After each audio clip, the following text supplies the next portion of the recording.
ये अब जो होगा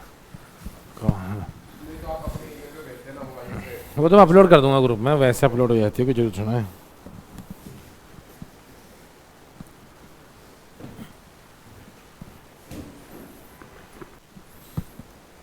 चलो बेटा, आज हम करेंगे डिटर्मिनेंट्स का एंट्रेंस कॉर्नर।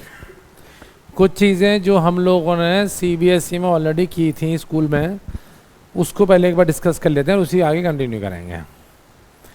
बेटा पहली चीज़ हमने की थी, कोई सी भी दो रोज या कोई से भी दो कॉलम्स अगर आइडेंटिकल हों तो मेरे बच्चा डिटर्मिनेंट की जो वैल्यू होती है वो ज़ीरो हो जाती है। याद है सबको?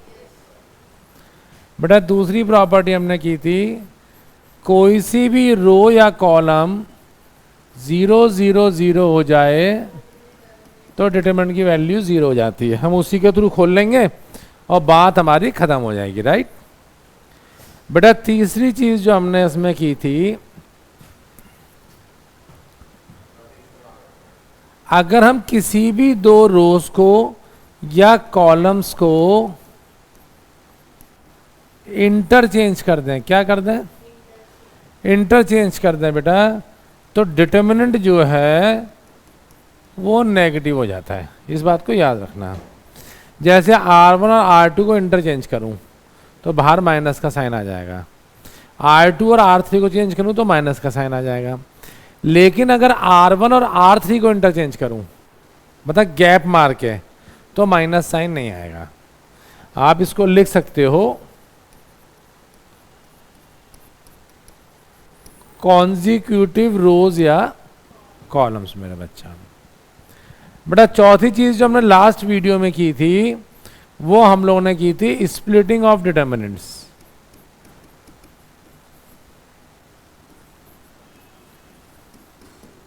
ये भी सबको याद होगा, गुड। अब बेटा अगली चीज देखना, आपके पास कोई भी एलिमेंट्स हैं A11, A12 और A13, अगर हम इनको इनके कोफैक्टर्स से मल्टीप्लाई कर दें, कैपिटल से कोफैक्टर और स्मॉल से नंबर, और बेटा ऐड कर दूं, तो अपने पास डिटर्मिनेंट की वैल्यू आ जाती है, करेक्ट। लेकिन अगर मैं इन्हीं तीन एलिमेंट्स को किसी और रो या कॉलम के कोफैक्टर से मल्टीप्लाई कर दूं, जैसे मान लो A21, A22 और A23, तो इस डिटर्मिनेंट की वैल्यू हमेशा आपके पास 0 होगी। अपने ही कोफैक्टर से मल्टीप्लाई करके ऐड किया तो डिटर्मिनेंट की वैल्यू आएगी, किसी और रो के कोफैक्टर से मल्टीप्लाई करके ऐड किया तो वैल्यू 0 आएगी। इसमें कहीं किसी को कोई दिक्कत हो तो आप मुझसे पूछ सकते हैं।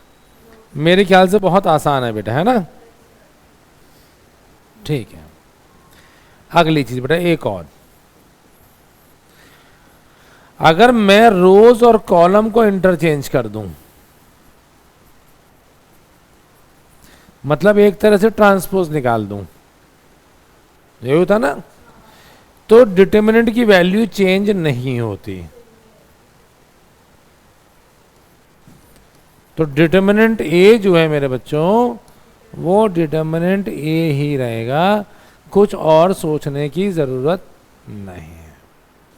ये सारा का सारा पार्ट हमने पहली वीडियो में किया था, पिछले लेक्चर में, जिसमें हमने प्रॉपर्टीज ऑफ डिटर्मिनेंट्स की थी, राइट। अब हम लोग चलते हैं शुद्ध विशुद्ध एंट्रेंस के ऊपर। सबसे पहला बेटा जो एंट्रेंस का टॉपिक है बच्चों, वो है बेटा मल्टीप्लिकेशन ऑफ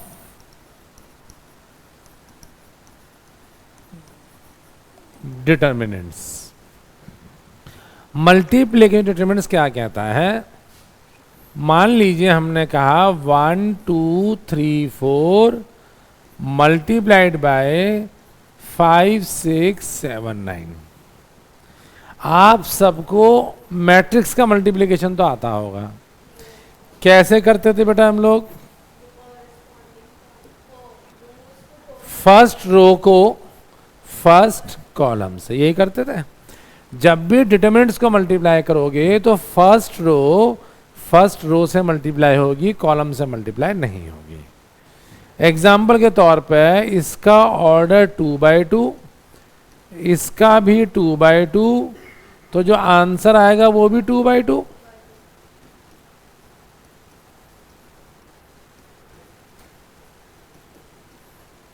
अब ये 1-1 होता था फर्स्ट का रो और सेकंड का कॉलम, लेकिन डिटरमिनेंट्स में फर्स्ट का भी रो और सेकंड की भी रो।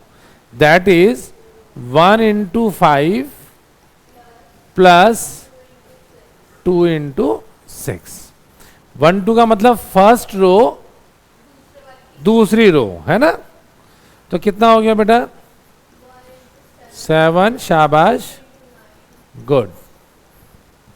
ऐसे 2 1 का मतलब 15 + 28, नहीं 15 + 24 बेटा।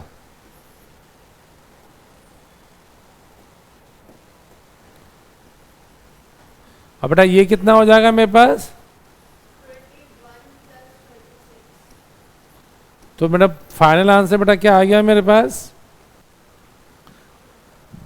शायद 17, 7 और 18 25, 15 और 24, और बेटा 36, 40, 56, 57। ये हो गया मल्टीप्लिकेशन ऑफ डिटरमिनेंट्स।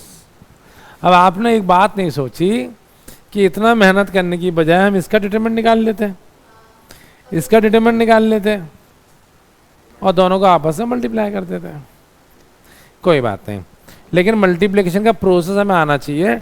अगर एक्स वाई या अननोन टर्म्स आ जाएंगी तो फिर हम ऐसे करने में थोड़ी सी दिक्कत हो सकती है, होगी गारंटी नहीं है लेकिन हो सकती है, और मैं चाहता हूँ ये हो सकता वाला पार्ट भी ना आए, राइट। दूसरी चीज बेटा, तो multiplication of a determinant by determinant, clear?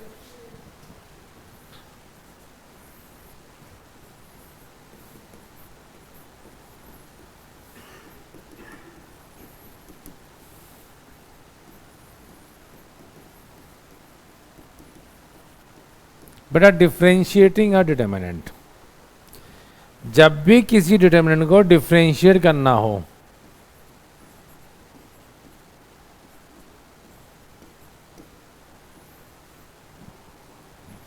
तो हम क्या करेंगे? पहली रो को डिफरेंशिएट कर दीजिए। क्या कर दीजिए? ये 0, ये 1 और ये 0। बताओ एक्स के रिस्पेक्ट में कर रहा हूं तो एक्स को छोड़ के सब कांस्टेंट। बेटा बाकी दोनों को y का डिफरेंशिएशन नहीं बेटा, मैं भी वही बात पे आ रहा हूं। मैंने फर्स्ट को किया डिफरेंशिएट रो को, बाकी दोनों रोज एज इट इज। फिर बेटा मैंने क्या किया? सेकेंड रो को डिफरेंशिएट किया। पहली रो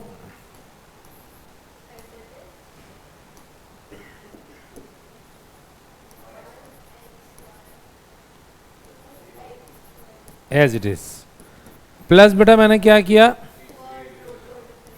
तीसरी रो को डिफरेंशिएट 0 1 0, और बाकी दोनों रोज बेटा मैंने क्या करी? एज इट इज लिख दी। 1xy x² 5, और इन तीनों को ऐड कर दीजिए। ये मेरे पास डिफरेंशिएशन ऑफ डिटरमिनेंट्स होता है। आप ये भी कर सकते थे, पहले कॉलम को डिफरेंशिएट करते, बाकी दोनों को एज इट इज, फिर दूसरे कॉलम को डिफरेंशिएट करते, बाकी दोनों को एज इट इज, फिर तीसरे कॉलम को डिफरेंशिएट करते और बाकी दो को एज इट इज। मेरे ख्याल से बहुत आसान है। एग्री और नॉट? मान लो। चलिए इस पे एक क्वेश्चन कराता हूं आपको, आप लोग फिर ट्राई करेंगे, फिर हम आगे चलते हैं। चल रहा है ना, चलने दे, छोड़ दे, बीच में वैसे ही बेकार है, कोई फायदा नहीं है। अब पूरी वीडियो अपलोड कर देंगे।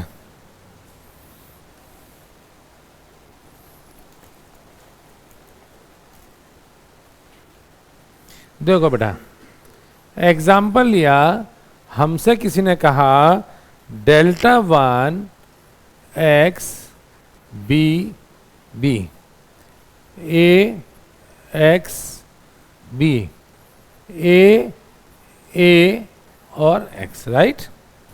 बेटा हमसे किसी ने कहा delta 2 is equals to x b a x, right बेटा। अब आपको ऑप्शंस दे दिए उसने, delta 1 is equals to thrice of delta 2 का स्क्वायर। बेटा दूसरा ऑप्शन दे दिया d by d x of delta 1 is equals to thrice of delta 2। बेटा तीसरा ऑप्शन दे दिया मुझे d by d x of delta 1 is equals to thrice of delta 2 का स्क्वायर, राइट। और बेटा चौथा ऑप्शन मुझे दे दिया नन ऑफ दिस।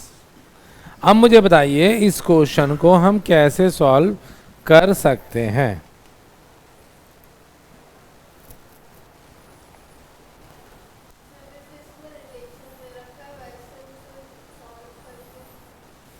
हाँ कीजिए, कैसे करेंगे। सबसे पहला काम मैं क्या करूं, क्योंकि डिफरेंशिएशन की बात हो रही है बेटा, तो मैं डेल्टा 1 का डिफरेंशिएशन कर लूं। जरा बताओ डेल्टा 1 का डैश कितना आएगा। 1 0 0 a x b a x plus x b b 0 1 0 a x, correct, plus x b b a x B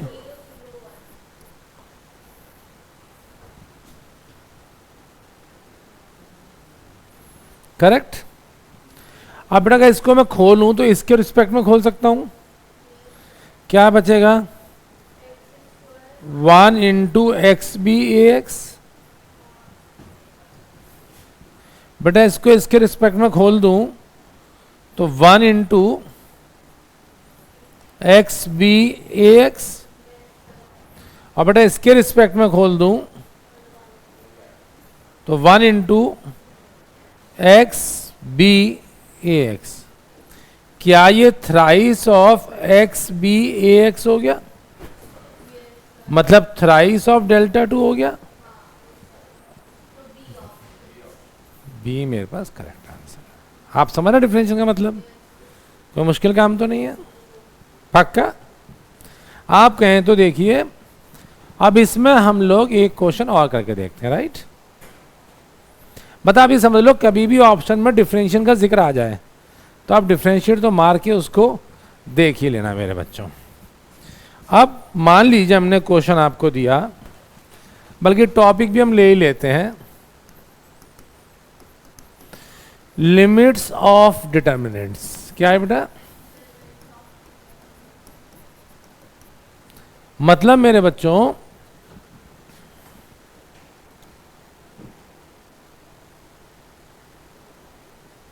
determinant दिया जाएगा, उसमें कुछ लिमिट हमें अप्लाई करनी होगी।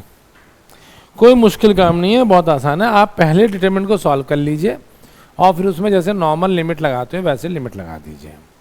फॉर एग्जाम्पल हम फिर से एक एग्जाम्पल ले लेते हैं इसका। F x is equals to cos x x 1 2 sine x x square 2x tan x x और 1, राइट मेरे बच्चों। अब उसने कहा find limit x tends to 0 f dash x upon x। अब देखिए उसने क्या किया, आपसे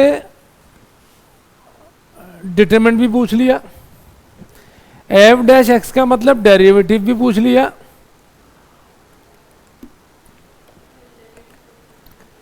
और लिमिट भी पूछ ली। एक ही क्वेश्चन में तीनों टॉपिक उसने कवर कर मारे। ठीक है, अब वो एक चौथा टॉपिक और कवर कर रहा है जिस पे हम ध्यान नहीं दे पा रहे हैं। एफ डैश एक्स डिफरेंशिएशन करना पड़ेगा बेटा, और डिफरेंशिएशन के लिए 3 बार। अब यहां तो कांस्टेंट्स भी नहीं है कि खोलना आसान होगा, ट्रिग्नोमेट्रिक फंक्शन है। तो सबसे पहले मैं कोई ना कोई प्रॉपर्टी लगा के देख लेता हूं। क्या कर लेता हूं? तो अगर मैं इसमें R1 gives R1 minus R3 कर दूं, ठीक है बेटा, तो क्या हो जाएगा? cos माइनस 10 0 0 बेटा, और यहां क्या बचा बेटा? यहां क्या बचा? अब मैं इसको डिफरेंशिएट करने के लिए पहले डिटर्मिनेंट को खोल लूं और उसके बाद डिफरेंशिएट कर दूं, ज्यादा आसान है। तो अगर इसको मैं खोलूंगा तो बेटा इस रो के थ्रू खोल लूं कि 2 टर्म 0 है, तो क्या बचेगा मेरे पास? cos x minus 10x x square minus 2x square, यानी कि माइनस एक्स स्क्वायर। एग्री करते हो बच्चों? अब इसको डिफरेंशिएट कर लें, कौन सा रूल लगेगा? Product rule. तो क्या हो जाएगा मेरे बच्चा? ऐसा करता हूं, माइनस को तो ले जाता हूं बाहर एकदम से,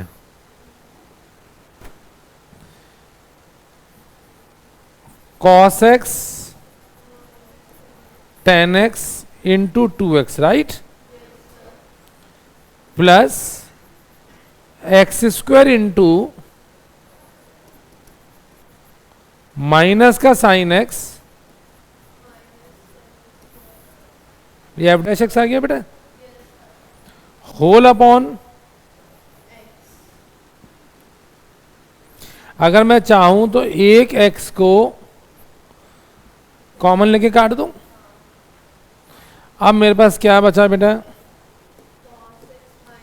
लिमिट पुट कर दूं सीधा। cos 0 कितना होता है बेटा? tan 0 0, बाहर क्या था? 2, और यहां x के साथ सब कुछ 0 हो गया। तो बेटा फाइनल मेरे पास कितना हो गया? आप देखो कहीं मुश्किल था? हमने क्या करना है, घबराना नहीं है। मैथ्स करने का मूल मंत्र यही है, कभी भी आंसर के बारे में मत सोचिए। Mathematics is just like driving in the night. गाड़ी की लाइट की मार मैंने आपको बताया था 30, 40, 50, 100, 200, 500 फुट तक होती है, लेकिन उस 500 फुट से हम रात को 500 किलोमीटर ड्राइव कर लेते हैं। कैसे कर लेते हैं? पहले लाइट ने 500 फुट मारा तो हमने 500 फुट ड्राइव कर लिया, जैसे हम आगे बढ़े तो लाइट और 500 फुट आगे पहुंच गई, फिर हमने 500 फुट आगे कवर कर लिया। तो हम भी बढ़ते गए, लाइट भी बढ़ती गई, और 500 फुट करके मंजिल पर पहुंच गए। Getting my point?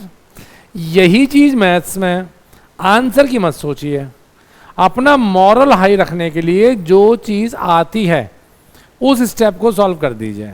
मुझे इसमें प्रॉपर्टी आती थी तो मैंने प्रॉपर्टी लगा दी, फिर मुझे खोलना आता था, मैंने खोलना लगा दिया, फिर मुझे लगा डिफरेंशिएशन आता है तो मैंने वो भी लगा दिया, फिर मैं डिवाइड करता हूँ, बचपन से सीख रहा हूँ, मैंने वो भी कर दिया, और लास्ट में उसने कहा लिमिट ही तो ठोकनी है, वो भी ठोक दी, आंसर आ गया, आ गई 500 किलोमीटर की मंजिल। तो in mathematics always think of the answer, sorry never think of the answer, always think of the next step. बस ये दिमाग में रखना कि जाना भैया किस तरफ है, कि मतलब बॉम्बे निकले और कश्मीर पहुंच गए, ऐसा मत करना, डायरेक्शन सही होनी चाहिए। Got it? तो मेरे ख्याल से अब लिमिट्स ऑफ डिटर्मिनेंट्स भी आपको क्लियर होगा, कोई दिक्कत वाली बात नहीं होगी। एग्री मेरे बच्चों? आइए, कौन से कितने टॉपिक हो गए?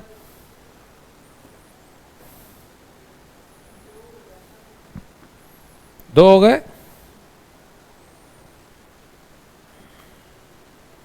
अगला लिखिए बेटा, integration of determinants. Topic number, पहला हमने किया था बेसिक प्रॉपर्टीज एनसीईआरटी वाली, दूसरी हमने कर लिया डिफरेंशिएशन, तीसरा हमने कर लिया लिमिट्स। अब चौथा है बेटा मेरे पास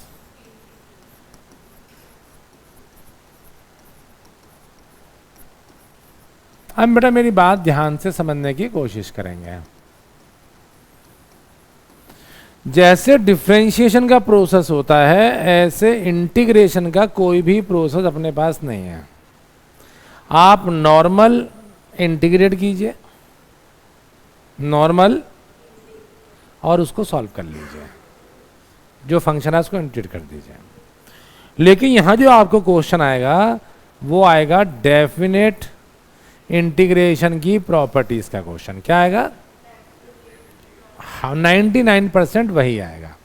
सीधा सीधा अगर मैं आपको एक एग्जांपल लूं तो आपको चीजें ज्यादा सही और बेटर समझ आएंगी मेरे बच्चा।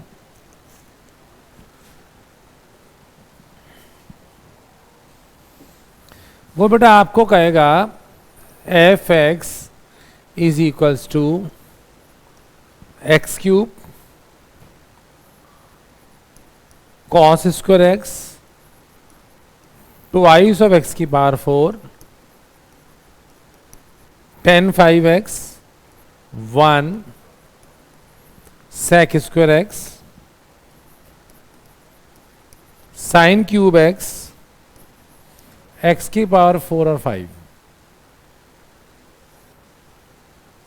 इंटीग्रेट एफ एक्स -π/2 से π/2।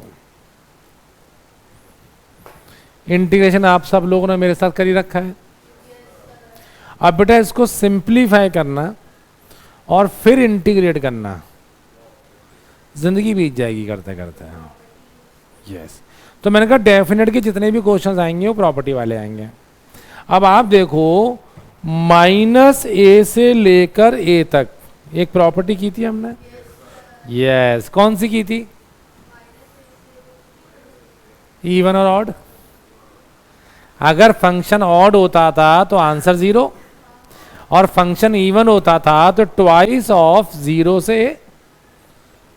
हमने डेफिनेट में 4 ही प्रॉपर्टीज की थी, एक मॉड्यूलस वाली, एक -a से a, एक 0 से a और एक a से b।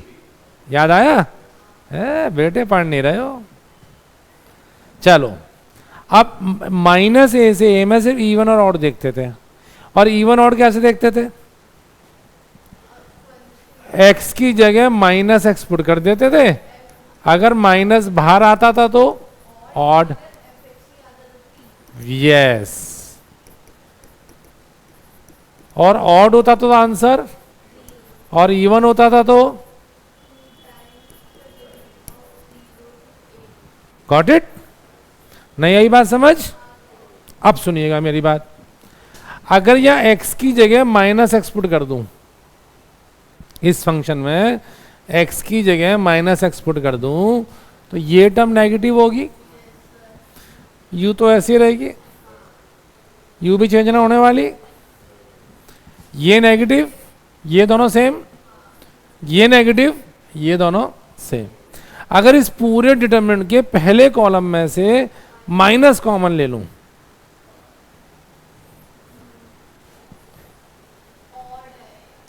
तो माइनस बाहर आ गया, और अगर माइनस बाहर आया तो, और ऑड है तो, बताओ आसान था? एंट्रेंस में आया हुआ क्वेश्चन है। मैं आपको अब सही लग रहा है ना? नहीं करी होती है ट्रिक तो तब मालूम पड़ती। मैं आपको यही बोलता हूं, किसी भी एंट्रेंस में 10 क्वेश्चंस तो बहुत आसान होते हैं, बच्चा भागता है 25 क्वेश्चंस के लिए। मत भागिए, आधी छोड़ पूरे को भागे, ना आधी पावे और ना पूरी पावे। अब पूरे के चक्कर में 10 क्वेश्चंस तो आपके जो होते हैं ठीक होते हैं, 15 गलत हो जाते हैं। तो फाइनली क्या होगा बेटा आपके पास? आ गई बेटा बात समझ? नहीं आई? नहीं आई तो बता दीजिए मुझे। पक्का बेटा, कोई दिक्कत? हाँ नमस्कार सर। हाँ खुल गया सर, वो बड़ी लेट आया लड़का। हाँ सेंटर बनता सर। नहीं सर, सेंटर 7:30 खुला था। कोई बात नहीं सर, वो हो जाता है कभी कभी। ठीक है सर। हाँ बेटा डन मेरे बच्चों, करेक्ट। आप सुनिए बेटा, एक क्वेश्चन और करते हैं। देखो मतलब मैं आपको फिर बताता हूं, बार बार बोलता हूं, दुनिया में सबसे आसान काम है पढ़ाई करना, और उस पढ़ाई में सबसे आसान है मैथ्स करना, और सबसे आसान मैथ्स है आईआईटी का क्रैक करना। मेरी तीनों बात पर आपको भरोसा नहीं हो रहा होगा, लेकिन जैसे जैसे जीवन में आगे बढ़ेंगे आपको मेरी सारी बातें समझ आनी शुरू हो जाएंगी। आईआईटी में मैथ्स क्रैक करना इसलिए आसान है क्योंकि मैथ्स ही ऐसा सब्जेक्ट है जिसमें 25 में से 10 भी क्वेश्चन कर लोगे तो आप टॉप 10 या 5% बच्चों में आ जाओगे, अगर सिर्फ 10 क्वेश्चंस कर लोगे। केमिस्ट्री में 25 में से 22 करने पड़ेंगे, और फिजिक्स में 25 में से 17 या 16 क्वेश्चन करने पड़ेंगे, और मैथ्स में कितने करने पड़ेंगे? और आप एनालिसिस देख लेना, मैं वो बात बोलता हूँ जो ट्राइड एंड टेस्टेड है। तो मैथ्स बच्चों पे होते ही नहीं है, किसी के 3 ठीक होते हैं, किसी के 4 ठीक होते हैं मैक्सिमम, क्योंकि नेगेटिव बहुत ज़्यादा हो जाते हैं। तो अब मैथ्स आसान हुआ नहीं हुआ? तो आईआईटी में क्रैक करना आसान है, 25 में से 10 ही करने हैं। दूसरी बात मैंने क्या बोली? मैंने 3 चीज़ बोली थी आपको।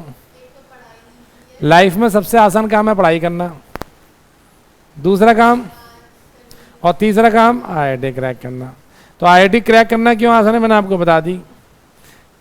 90% बच्चे सिंसियरली तैयारी नहीं करते हैं, सिर्फ कंपटीशन 10% में है, ठीक है ना। चलिए बाकी 2 चीज़ क्यों आसान है वो फिर दोबारा बताऊंगा। अब बेटा ये वाला क्लियर? अगला क्वेश्चन लिखिए, एक क्वेश्चन और देखते हैं, अब आप ट्राई करेंगे इस क्वेश्चन को। उसने आपसे कहा f x is equals to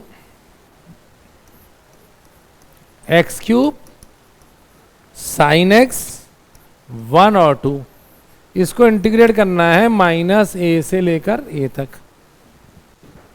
दोबारा बेटा माइनस ए से ए आ गया, तो इवन या ऑड? गुड। क्या क्यों होगा इसका आंसर 0? गुड। ये भी नेगेटिव? पक्का? ये भी नेगेटिव?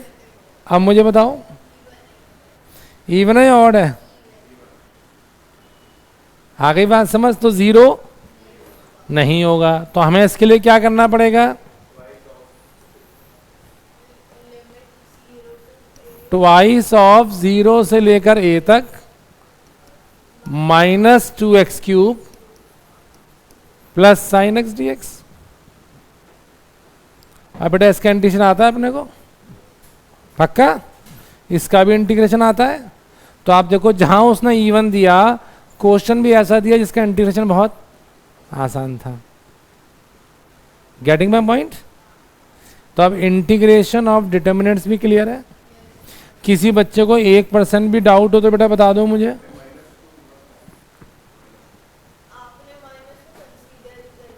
बेटा दिस इंटू दिस, अच्छा ये वाला कहाँ बेटा? बेटा दिस, अच्छा माइनस तो हमने वो कर लिया था ना, सॉरी। हाँ 2x क्यूब, हाँ सॉरी वो मैंने ये वाला क्वेश्चन ले लिया था, कोई बात नहीं। करेक्ट? मैंने कौन सा एग्जाम देना है? चलिए डन। बेटा अगला टॉपिक देखिए, ये कौन सा टॉपिक हो गया? चौथा। अब आइए 5वां टॉपिक बेटा, minimum and maximum value of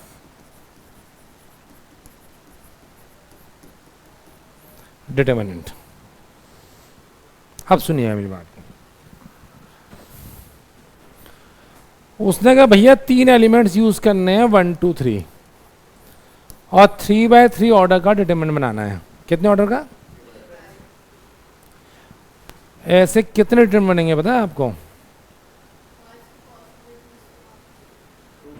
3 की पावर 9 भाई। 3/3 का मतलब 9 एलिमेंट्स। पहले एलिमेंट में 3 में से कोई भी वैल्यू पुट कर सकता हूँ, दूसरे में 3 में से कोई वैल्यू पुट कर सकता हूँ, तो हर प्लेस में 3 में से कोई भी वैल्यू। तो परमुटेशन और कॉम्बिनेशन क्या आता है? 3 3 3 9 टाइम्स, तो 3 की पावर, राइट। तो मेरे बच्चों अब इतने सारे डिटरमिनेंट बनाने तो पागल हो जाएंगे, और फिर उसका सबका डिटरमिनेंट निकालें तो स्थिति और भयंकर हो जाएगी। तो अब मिनिमम मैक्सिमम वैल्यू कैसे मालूम पड़ेगी, ये हमारे पास जो है बेसिकली क्वेश्चन था, करेक्ट। अब आपको क्या करना है, इसमें बहुत सिंपल सा फंडा यूज करना है बेटा। जो सबसे छोटा एलिमेंट था क्या था, उसको लिख लो डायगोनल पे। जो सबसे बड़ा एलिमेंट था उसको सब जगह ठोक दो।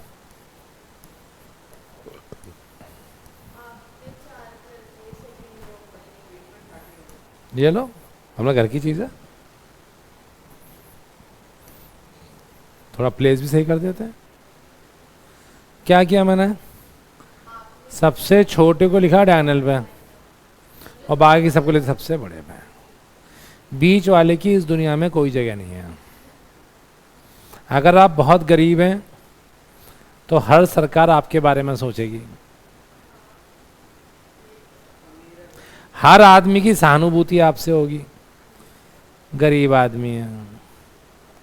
अगर आप अमीर हैं तो सरकार को आपके बारे में सोचना पड़ेगा, क्योंकि आपके पैसे से सरकार चलेगी और आपको किसी की सहानुभूति की जरूरत है नहीं है।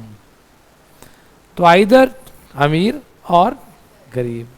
दुनिया में पिस्ता कौन है? बीच वाला। उसकी दुनिया में कोई जगह नहीं है। जिंदगी भर फाइट करते करते बेचारा मर जाता है, संघर्ष में जीवन होता है उसका। तो अब आपका डिसीजन है आपको किधर जाना है। अब क्योंकि आप मिडिल क्लास से आ गए हो तो गरीब तो आप होने नहीं चाहोगे, तो आपके पास एक ही ऑप्शन बनता है, अमीर बनना। Got it? चलिए, तो मेरे ख्याल से अब इसका हम डिटरमिनेंट निकाल लेंगे बेटा। क्या निकलेगा बताओ जरा, निकाल दो 1 मिनट में।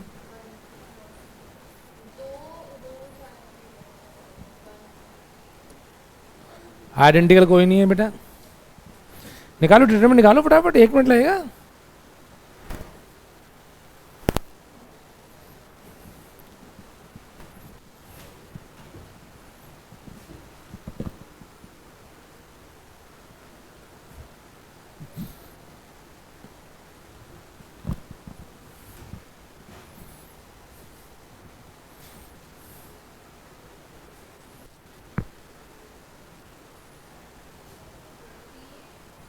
ट्वेंटी 28 आपकी जिम्मेदारी, मेरी नहीं है। कितना आ रही है बेटा?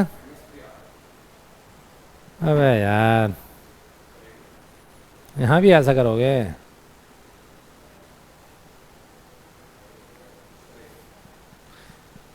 पहला आ रहा होगा -8,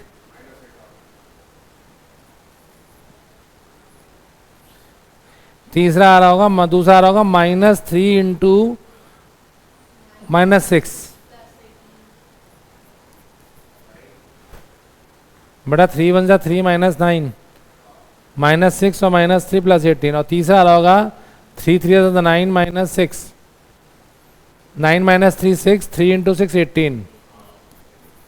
तो कितना हो गया बेटा? तो ये 28 इसकी मैक्सिमम वैल्यू होगी, राइट। और अगर इसी 28 को मैं -28 कर दूं तो ये इसकी मिनिमम वैल्यू होगी। मतलब किसी भी डिटर्मिनेंट की मैक्सिमम वैल्यू निकालनी है। क्या निकालनी है? तो डायगोनल एलिमेंट्स को मिनिमम, बाकी सारे एलिमेंट्स को मैक्सिमम, और उसका डिटर्मिनेंट निकाल दीजिए। जो वैल्यू आएगी वो मैक्सिमम वैल्यू आएगी, और उस वैल्यू को नेगेटिव कर दूं तो मिनिमम वैल्यू आएगी। तो मेरे ख्याल से मिनिमम और मैक्सिमम ऑफ अ डिटर्मिनेंट भी आपको क्रिस्टल क्लियर है। एक होता है क्लियर, एक होता है क्रिस्टल क्लियर। अगले चले बेटा, चलिए बेटा अगला टॉपिक है मेरे पास बच्चों,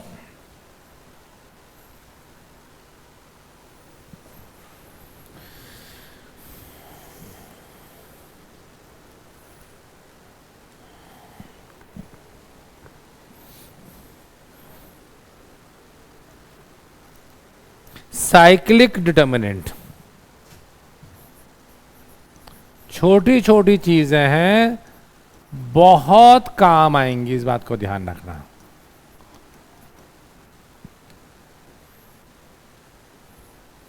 बेटा a b c, b c a, c a b, देखो साइकिल है पूरा का पूरा एक 1 2 3 2 3 1 3 1 2। फर्स्ट से स्टार्ट किया, सेकंड से स्टार्ट किया, थर्ड से स्टार्ट कर दिया। इसका डिटर्मिनेंट हमेशा आएगा thrice of a b c minus a cube minus b cube minus a cube. अब तुम कहोगे सर इसमें कौन सी कमाल की बात है, ये तो हम डिटर्मिनेंट सॉल्व करके भी देख सकते हैं, लेकिन इस डिटर्मिनेंट को सॉल्व करने में ही आपके 10 मिनट खप जाएंगे। अब वहाँ 1.5 मिनट एक क्वेश्चन के लिए मिलता है। तो ये प्रॉपर्टी बहुत काम किया, आप देखना इस पर डायरेक्ट क्वेश्चन आपको मिलेगा, राइट। बेटा दूसरा लिखिए,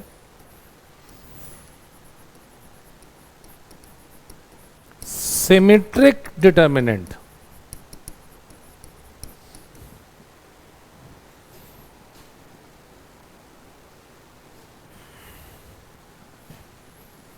ए बी सी, ये एच तो ये भी एच, ये जी तो ये भी जी, और ये एफ तो ये भी एफ।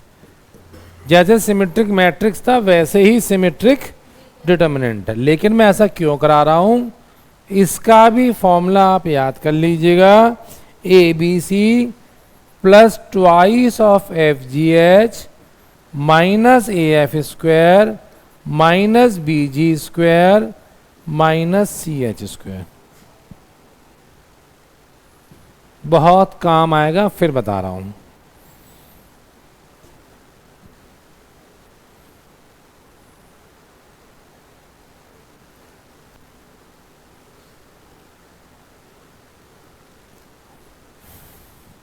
करेक्ट।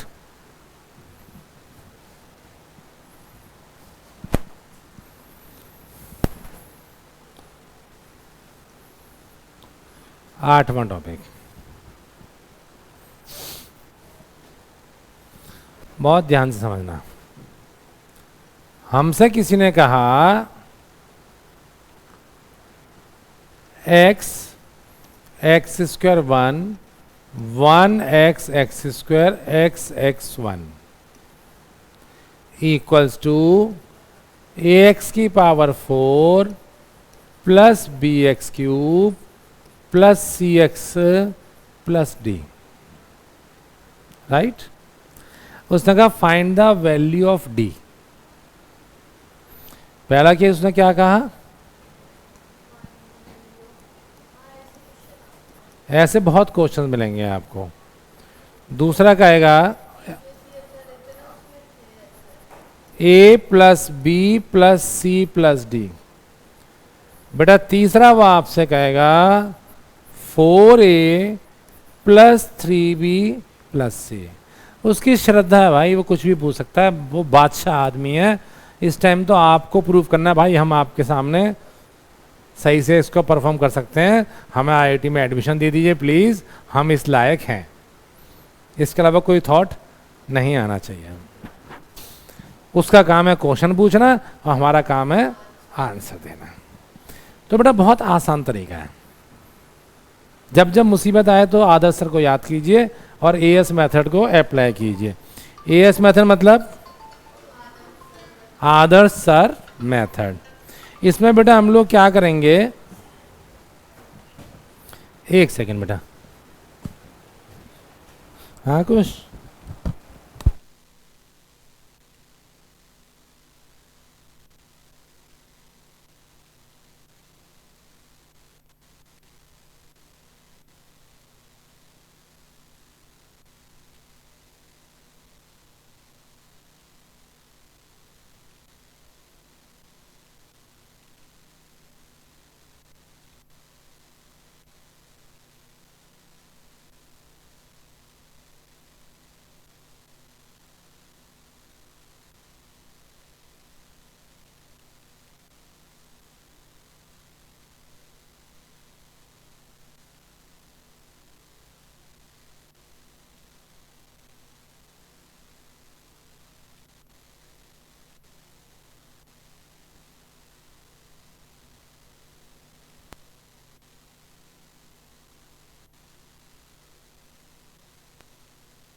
हाँ बेटा, तो हम बात कर रहे थे किसकी, इसकी। अब देखो, मैंने कहा जब जब मुसीबत आए तो आदर्श सर याद आए, एएस मेथड।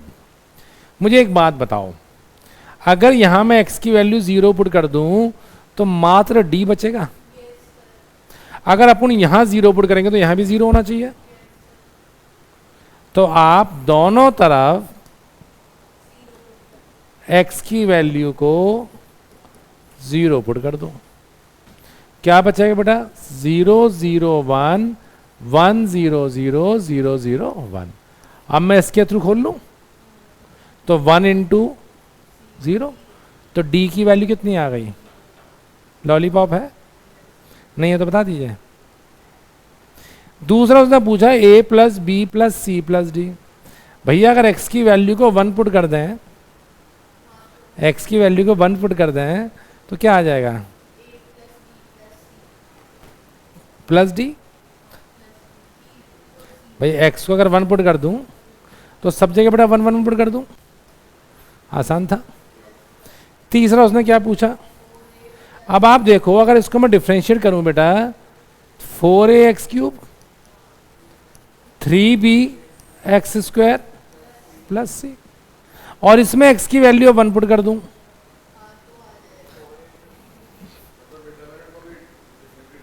कुछ भी कर सकते हैं हम। हमने इंटीग्रेशन सीख लिया, डिफरेंशियल सीख लिया, इंटीग्रेशन सीख लिया, लिमिट सीख ली, सारा सब कुछ तो सीख लिया हमने। अब क्या प्राण लोग हैं हमारे। तो बेटा इसको मारो डिफरेंशिएट, थोड़ा लंबा प्रोसेस हो सकता है, लेकिन इतने लंबे डिटरमिनेंट्स को खोल के और कंपेयर करने से तो आसानी होगा। तो ये समय और परिस्थिति के हिसाब से थोड़ा सा डिसीजन लेना पड़ेगा। तो ये 8th प्रॉपर्टी जिसे हम कहते हैं एएस मेथड, आपको सबको समझ आ गया, नहीं आया तो बता दीजिए। बेटा 9वीं प्रॉपर्टी, जब कुछ भी समझ ना आए, चारों तरफ अंधकार ही अंधकार नजर आए, कोई आंसर ना दिखाई जाए, तो अपने को डिटर्मिनेंट का आंसर प्रभु का नाम लेके 0 रखना है और घर आ जाएं। कहते हैं जब कुछ खोने के लिए ना हो तो फिर तो आदमी को कुछ भी ट्राई कर लेना चाहिए। मैं आपको अपना अनुभव बताता हूँ, जहाँ जहाँ लाइफ में मैंने सोचा मुझे यहाँ काम की बहुत ज़रूरत है, वहाँ मुझे काम, और जहाँ मैं सारा ये सोच के गया कि अबे चल मुझे तो यहाँ काम करना ही नहीं है, होगा ठीक है, नहीं होगा, वहाँ 101% मेरा सिलेक्शन हो गया। चाहे वो गवर्नमेंट जॉब हो, चाहे वो फिटजी हो, चाहे वो पाई हो, चाहे बीएमसी हो या नारायणा हो। तो जब आपके पास खोने के लिए कुछ ना हो मन में कि अरे देख ही जाएगी यार, होगा ठीक है, नहीं होगा ठीक है यार, ऊपर वाला छोड़ दो, अब यकीन मानना आपको पॉजिटिव रिजल्ट मिलेगा। तो अगर डिटरमिनेंट में कुछ भी समझ ना आ रहा हो, आपके 2 सेकंड टाइम बचा हो, तुक्का मारना हो, तो जो 0 हो उसको आंसर मार के घर चले आना। करेक्ट। चलिए, तो 9वां टॉपिक भी क्लियर। अब आ जाओ बेटे 10वां टॉपिक। कोई भी क्वेश्चन आएगा, प्रॉपर्टी आएगी, डिटरमिनेंट का आंसर 90% केस में 0 ही होता है। आप प्रीवियस करके देखना, 90% क्वेश्चन का आंसर 0 ही मिलेगा आपको। ठीक है। अब जो सबसे इंपॉर्टेंट टॉपिक मुझे लगता है बेटा हमारा आ सकता है, सबसे इंपॉर्टेंट टॉपिक वो है बेटा समेशन ऑफ डिटरमिनेंट्स। क्या है? समेशन ऑफ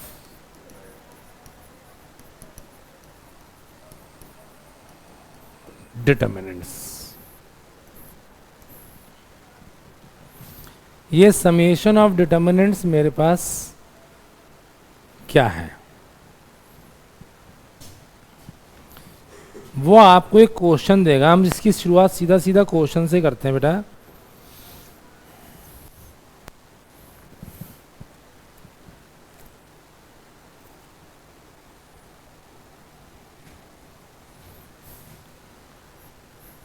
डिटरमिनेंट आर, ये आर मतलब सिंबॉलिक है, कोई ऐसी घबराने वाली बात नहीं है बेटा। 2 की पावर r-1 2 इंटू 3 की पावर r माइनस 1, 4 इंटू 5 की power r minus 1, alpha beta gamma 2 की पावर n माइनस 1, 3 की पावर n माइनस 1 और 5 की पावर n माइनस 1। वो आपसे कहता है समेशन डी आर निकालिए। क्या कहता है? अब बेटा इसमें समेशन वाले केसेस में जो अपने को ध्यान रखना है वो क्या चीज़ है? मैंने आपको शॉर्टकट कराया था, inverse of a diagonal matrix. कैसे?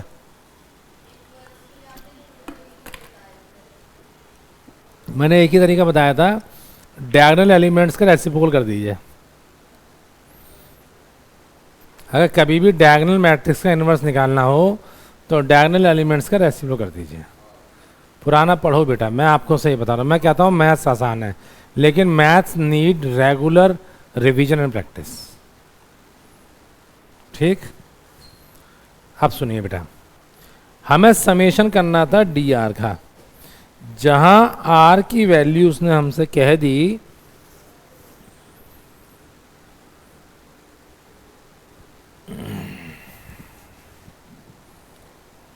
1 से लेकर n तक।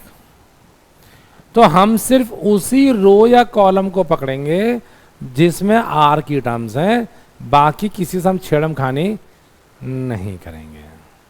घर के बच्चों को डांट लीजिए, कोई बात नहीं है, पड़ोस के को डांटेंगे तो कलेश होगी। तो जिसमें आर है वह उसी का समेशन करेंगे और सबको इंडिविजुअली समेशन करेंगे। मतलब सिर्फ इस रो में आर की टर्म्स थी, अगर मैं इसका समेशन करूं तो 2 की पावर 1 माइनस 1, 2 की पावर नहीं बेटा, मैं इसे कर रहा हूं, आर की वैल्यू 1 फिर आर की वैल्यू 2। बल्कि ये क्वेश्चन थोड़ा सा मुझे लग रहा है चेंज होगा। ये क्वेश्चन बेटा ऐसे नहीं होगा,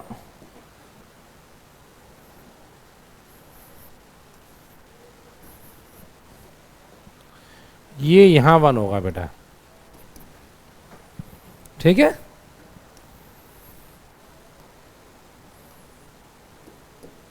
तो बेटा हम इसे करेंगे 2 की पावर 0,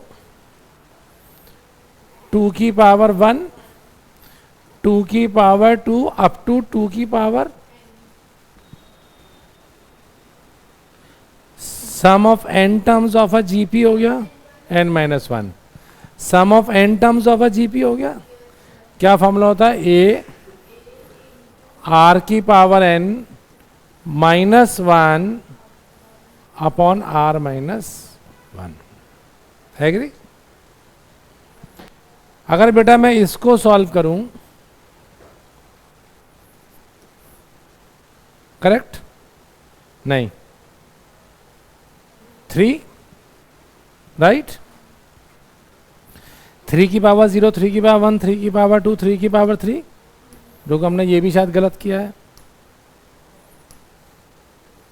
ए तो 1 है बेटा, राइट। दूसरा करूंगा बेटा तो 2 बाहर था, 3 की power n minus 1 upon 3 minus 1। अगर बेटा तीसरा करूंगा तो 4 बाहर था, 5 की पावर n, करेक्ट बेटा। बच्चों ये 1 हो गया, ये भी कट गया और ये भी कट गया। क्या बचा बेटा यहां पर हमारे पास? 2 की पावर n माइनस 1,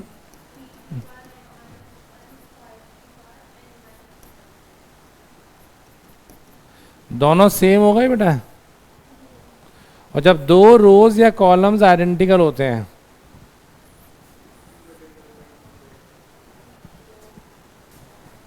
आसान था। जरूरी नहीं है, मैंने आप सिर्फ कहा जो हमारे पास आर वाले रो था या आर वाला कॉलम था उसकी हर टर्म को इंडिविजुअली समेशन कर दीजिए, फिर जो सॉल्व करना है वो सॉल्व करना है। कुछ भी ना समझ आया तो कि एएस मेथड मैंने आपको कराया था, इसके ऑप्शंस दे रखे होंगे, तो आंसर बेटा आपका एन की टर्म्स में आएगा। एन की कोई भी एक वैल्यू पुट कर दो, 1 2 3, एक वैल्यू आ जाएगी। ऑप्शंस में भी एन की वैल्यू पुट कर लो 1 2 3, जो मैच कर जाए जोड़ा मिला दो, ब्याह करा दो, यही तो होगा, राइट। एक क्वेश्चन और करें इसका, चलिए अब आप लोग ट्राई कीजिए एक बार।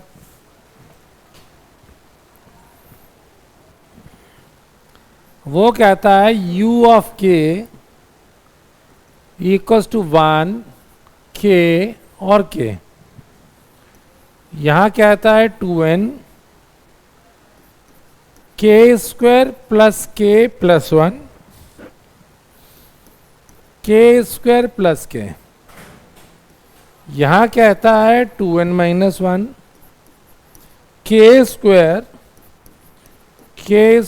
प्लस k प्लस 1, ठीक है।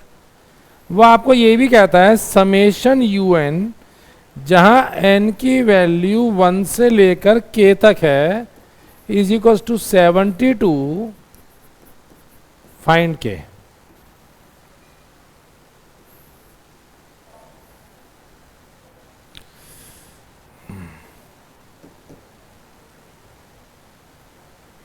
ये k square plus k plus 1 है बेटा। अब मुझे बताओ इसके अंदर हम किसको, किस रो या कॉलम का समेशन करेंगे बेटा?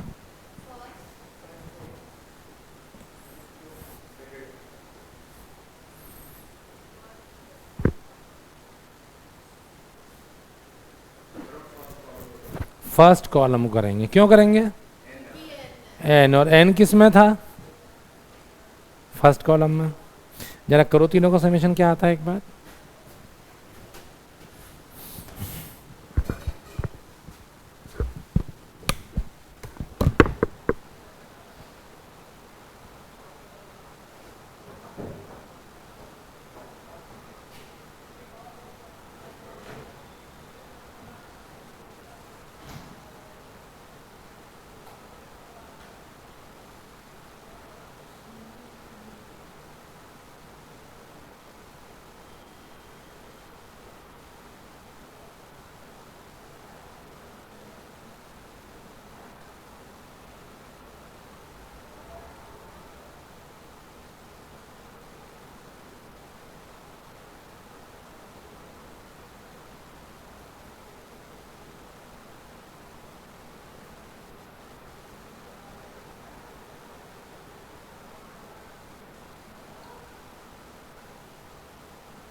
हाँ बेटे, हुआ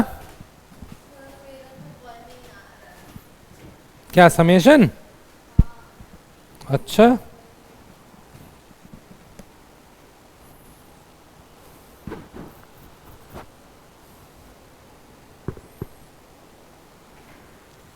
एक बात बताओ, सबसे पहले किसका समेशन करेंगे बेटा?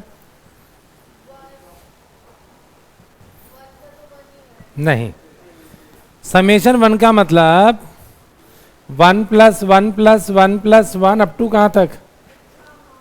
के टाइम्स। तो यानी कि इसको मैं 1 1 1 1 के टाइम्स ऐड करूंगा तो आंसर कितना आएगा बेटा? पक्का?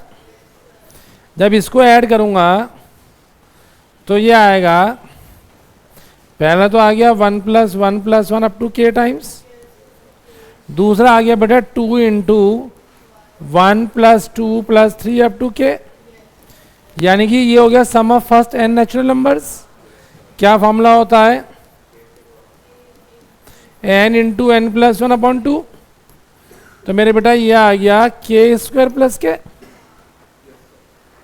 तीसरा जो आएगा बेटा मेरे पास,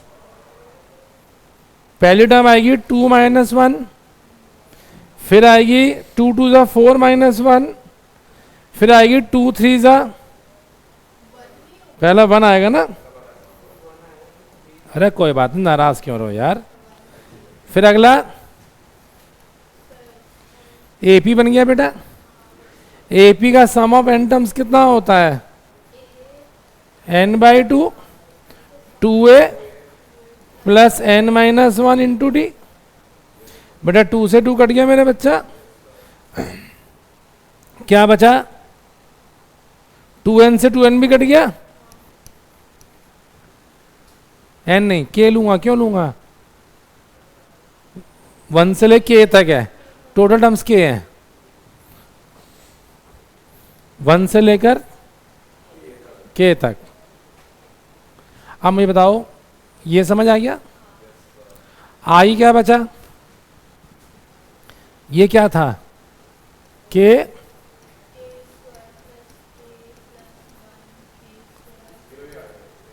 अभी देखते हैं। k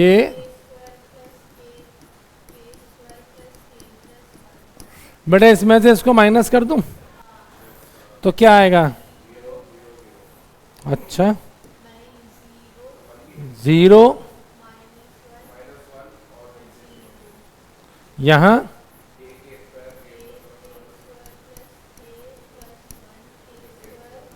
और यहां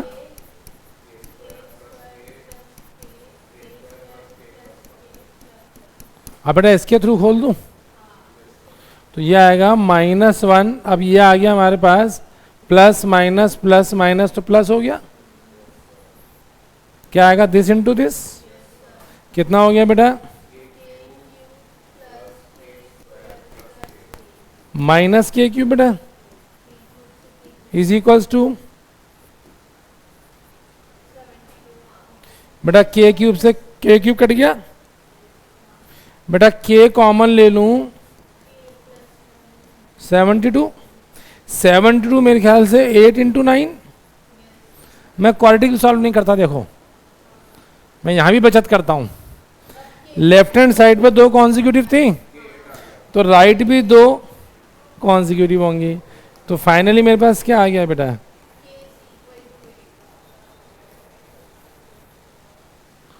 मुश्किल तो बताइए, मैं बताता हूं।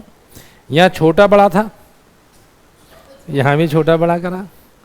छोटे को छोटे से कंपेयर करोगे और बड़े को बड़े से कंपेयर करोगे। बताओ 1% में दिक्कत हो तो? 10 के 10 टॉपिक्स हो गए। इति श्री डिटर्मिनेंट समाप्तम। अब आप घर से पूरा मैट्रिक्स एंड डिटर्मिनेंट्स ट्राई कर सकते हैं। इनडेफिनेट भी हमारा हो गया, डेफिनेट भी हमारा हो गया, राइट। इसके बाद अब हम करेंगे वेक्टर्स एंड 3D एंट्रेंस का। तो आप घर से वेक्टर्स पढ़ के आएंगे और 3D भी पढ़ के आएंगे। NCERT वो आएगा तो आगे समझ आएगा, वो नहीं आया तो भाई मैं जिम्मेदार नहीं हूँ। और वेक्टर 3D का क्वेश्चन आता ज़रूर है। तो we are meeting next class with vectors and 3D next Saturday, और कल हम 11th का कंटिन्यू करेंगे, कॉम्प्लेक्स और क्वाड्रेटिक। कल 8 से 12 है।